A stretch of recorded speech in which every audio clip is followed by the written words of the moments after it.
Los Caballeros Dorados son sin duda los personajes más queridos por los fans de Saint Seiya. Y si hay un spin-off que nos presentó a un grupo particularmente impresionante de santos dorados, ese fue Lost Canvas.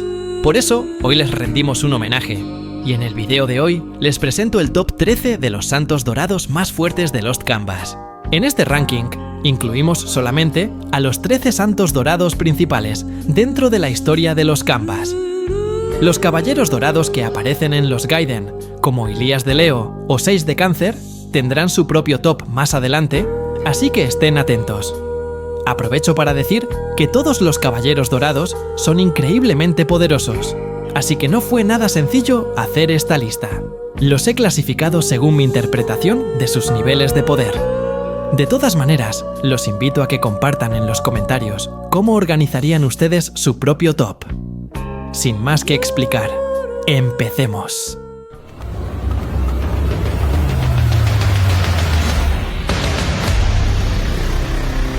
Puesto 13, Asgard. El mentor que todos quisiéramos tener. Noble de espíritu, lleno de principios y con una gran fuerza interior.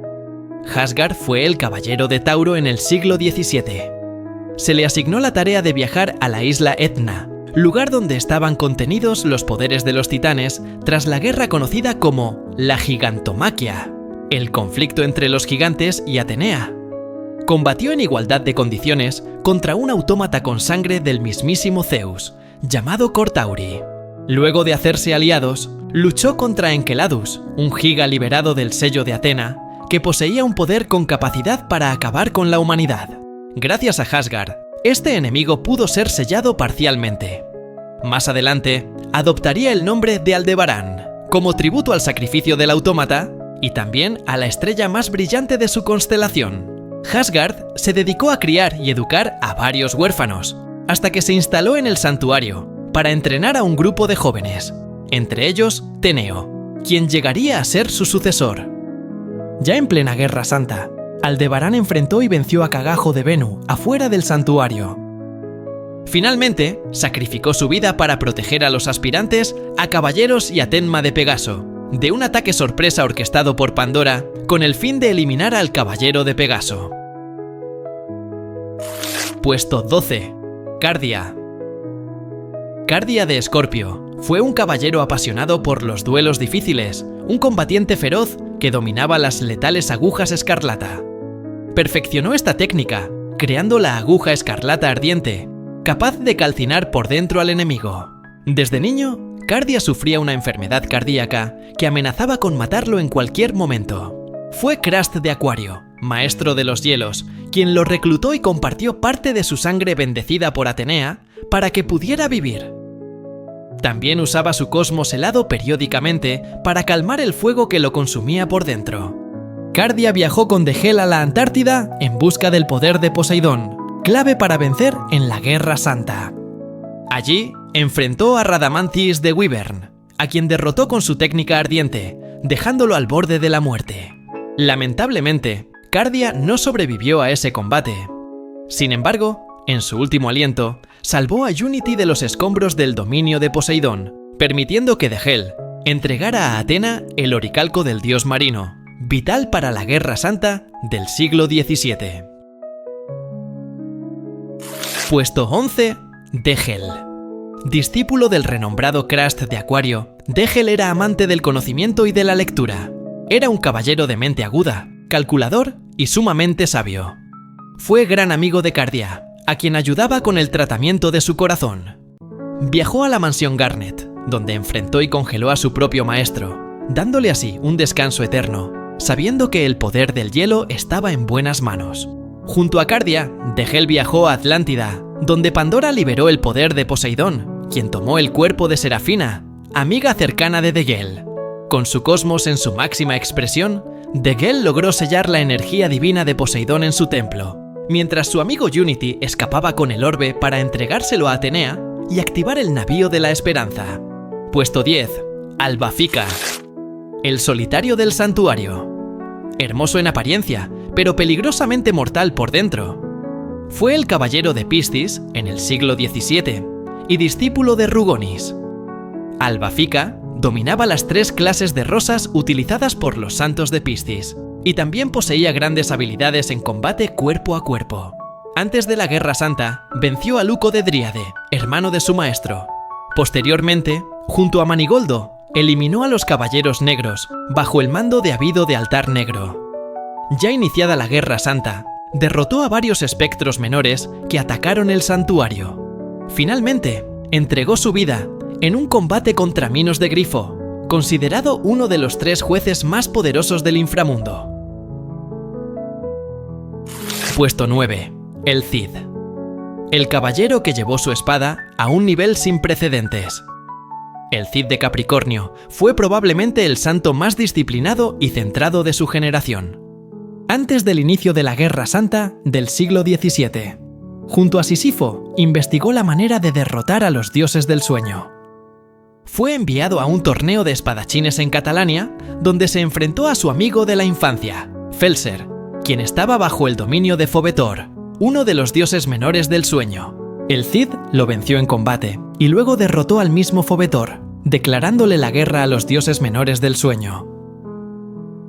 Durante la Guerra Santa, logró ingresar al mundo onírico, algo imposible para los humanos comunes, y allí enfrentó a Iquelos y Fantasos, derrotándolos 1 a 1 con su Excalibur. Guió a Atena hasta el mundo de los sueños para salvar el alma de Sisifo de Sagitario, y enfrentó a Oneiros, fusionado con sus hermanos.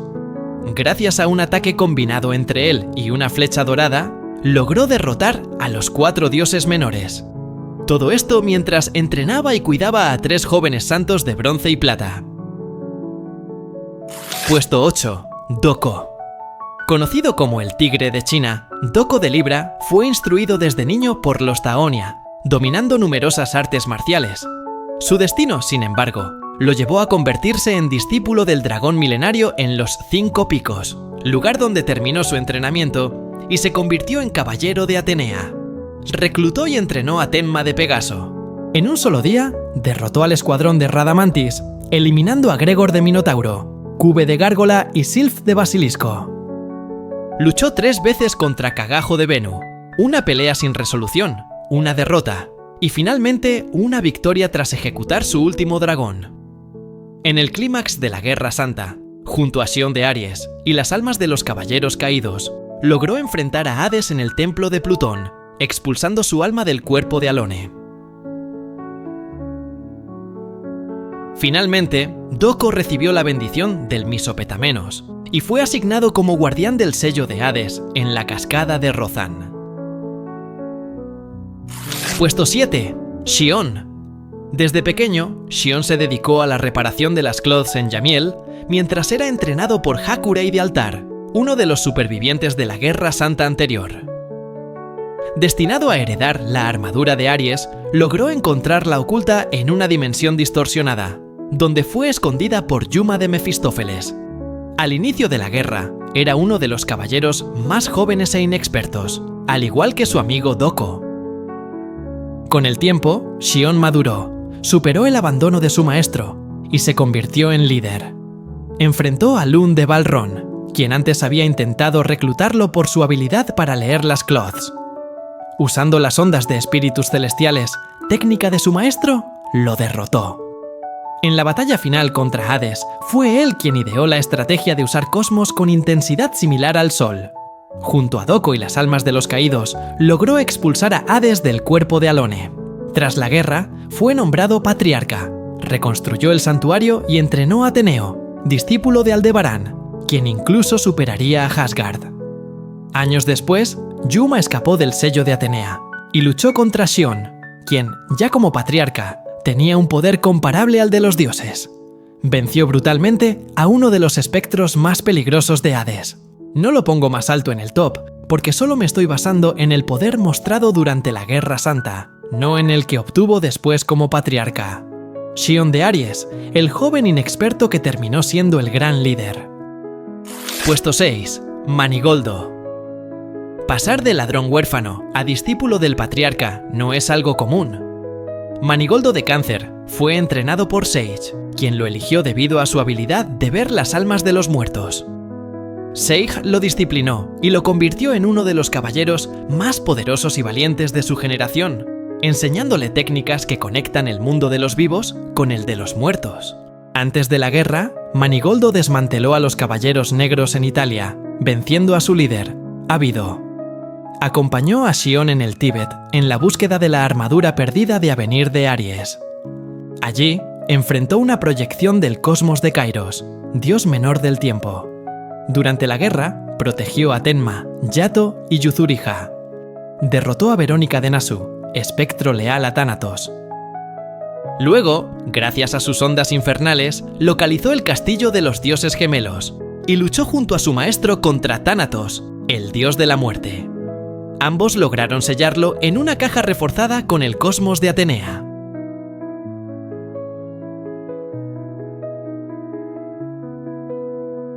Puesto 5. Deuteros. Destinado a vivir en la sombra de su hermano Aspros, Deuteros entrenó en soledad y dominó por su cuenta las técnicas de Géminis. Fue manipulado mentalmente por su hermano, quien lo usó como herramienta para atacar al patriarca. Sin embargo, al liberarse del Satán Imperial, derrotó a Aspros y frustró sus planes. Luego perfeccionó su entrenamiento en el volcán de la isla Canón, donde conoció a Tenma y aumentó su poder exponencialmente. Junto a Doko, ayudó a reunir las partes de la armadura de Atenea y, posteriormente, enfrentó al resucitado Aspros en un duelo épico que le costó la vida.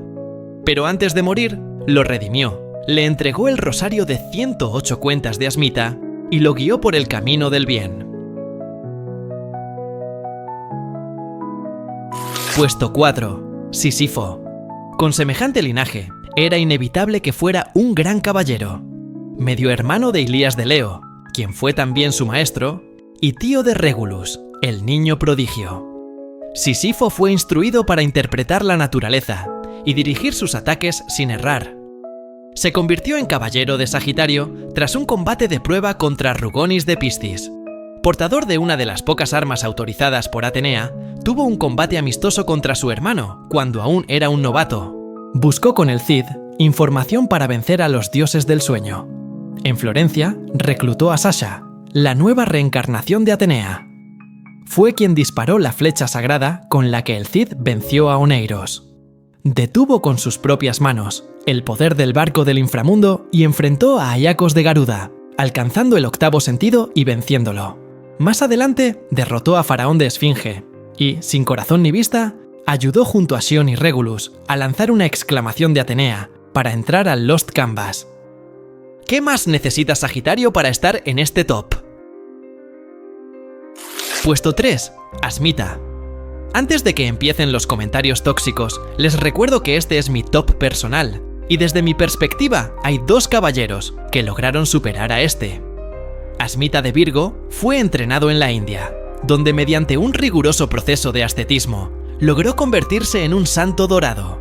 Se enfrentó al mismísimo Ilías de Leo dentro de una dimensión alterna creada por él, donde expandió su cosmos hasta invadir los pensamientos del héroe, alcanzando el octavo sentido. Fue solo al inframundo y humilló sin esfuerzo a Cagajo de Venu. También venció a Tabaka, un espectro que actuaba bajo sus propias reglas dentro del ejército de Hades. Fue elegido directamente por Sage para oponerse a la traición de Aspros y logró liberar a Deuteros del control del Satán Imperial, frustrando así las ambiciones oscuras de Géminis. Ya en plena guerra, puso a prueba a Tenma y lo guió para destruir el árbol del inframundo, obteniendo el fruto sagrado con el que se crearía el rosario de las 108 cuentas. Esta poderosa arma atrapaba las almas de los espectros, impidiéndoles volver a la vida.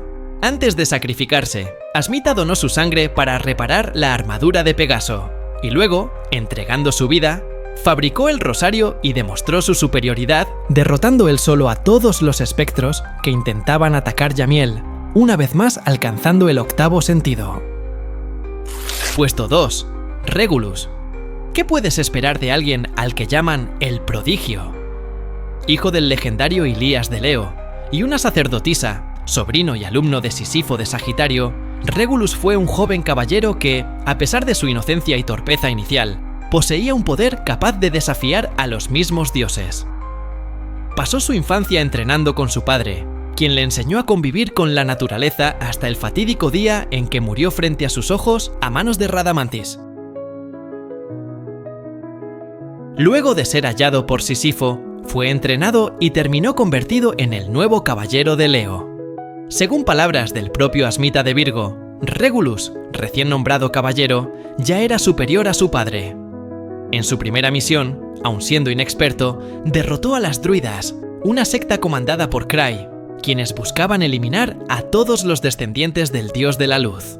Durante la Guerra Santa, descubrió junto a Yato el navío de la Esperanza y lo defendió de Violet de Venus, mano derecha de Ayacos de Garuda.